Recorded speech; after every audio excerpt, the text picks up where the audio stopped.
Ici sont rassemblées quelques-unes des 80 personnes que la PATAG a installées sur 200 hectares. Des Guyanais qui ont investi depuis plusieurs années, mais n'ont toujours pas de titre de propriété. En Guyane, il serait, selon les associations, plus de 5000. Face aux freins de l'administration et afin d'enraciner leur légitimité, ces agriculteurs, à titre secondaire, s'allient aujourd'hui au grage dans l'espoir d'entrer dans une véritable phase de production. Mais aujourd'hui, ce qu'il faut, c'est organiser tout cela. C'est faire que les gens puissent être encadrés et qu'ils puissent véritablement tirer un profit à travers la production. Nous avons décidé de nous prendre en main et de faire les choses malgré tout.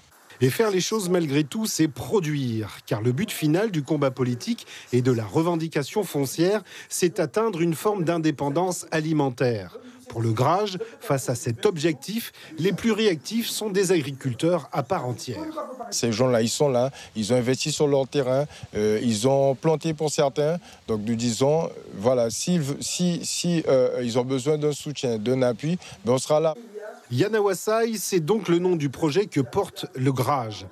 Une usine de transformation du fruit du pinot pour l'alimentaire et l'industrie cosmétique. Une usine qui aura besoin de matières premières et donc de beaucoup de ces petits planteurs. Le marché est exponentiel. Aujourd'hui, le taux de couverture est très bas. Donc il y a de la place pour développer un projet comme celui-là. Et puis bon, c'est un projet innovant pour la Guyane, c'est un projet économique qui va créer de la richesse et de l'emploi. Donc on ne peut qu'y adhérer. Quand un projet de filière rencontre des velléités foncières, c'est l'association qui est née. Espérons qu'elle sera aussi riche que le jus du Wassaï.